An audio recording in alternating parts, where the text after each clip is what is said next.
There's clarity now on the direction of travel with global trade, but there's still no clarity and indeed a lot of uncertainty about how to implement all these tariffs. We're looking at essentially 5 tiers of tariffs. You've got 10% for some countries, you've got 15% for around 70 countries, you've got Canada and Mexico, they're on separate tracks. You've got the US and China, those are also on separate tracks. Then you have the goods that are deemed to be transshipped through certain countries that are looking at an extra 40%. So you've got this complex web of back office bureaucracy that companies are facing. And it's not just the big companies, it's small companies. The National Retail Federation says some of their members, the small retailers, are not going to be able to survive in this kind of environment.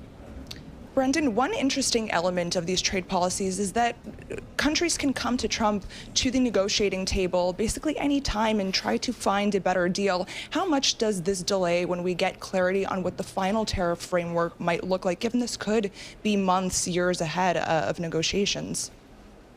Well, Jamieson Greer, the U.S. Trade Representative, said on Bloomberg TV not long ago that they're moving into the implementation phase. The time for deal making was the past 4 months, and if you didn't get it over the line by today, it doesn't sound like there's much of a window left to do that. So there's always a chance, he said. We're always willing to listen, but they sound like they've got their plan and they're pushing ahead with it. So, Brendan, I don't know. I guess I was under the impression that trade deals take months, if not years, to negotiate, and they're like thousands and thousands of pages. What's going on here? What is an agreement? Yeah. Is it a term sheet? Is it a handshake? Is it a wink and a nod? What are these things? Yeah, I mean, these aren't even really codified in any legal sense yet, but you're right. They do take months and years and armies of lawyers to go over the fine print, and you go back and forth with industries to make sure you get it right for businesses trying to do international commerce.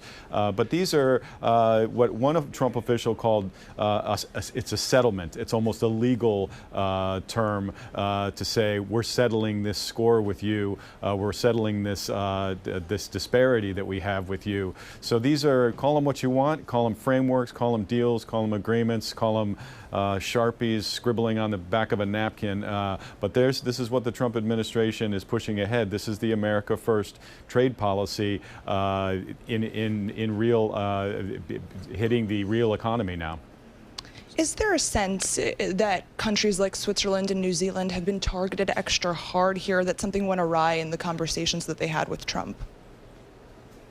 Yeah, that's what it seems like it must have happened, because Switzerland especially had assurances that it had a deal, and then the final step of that is to have a conversation with the president, and we don't know what happened, but apparently that they didn't get to a point where they could announce an agreement. So New Zealand is another interesting case. You've also got the situation with India, where there's some geopolitics wrapped into that, involving their purchases of Russian exports. So it's a complicated web of economic grievances and geopolitical issues that President Trump is trying to settle with these tariffs.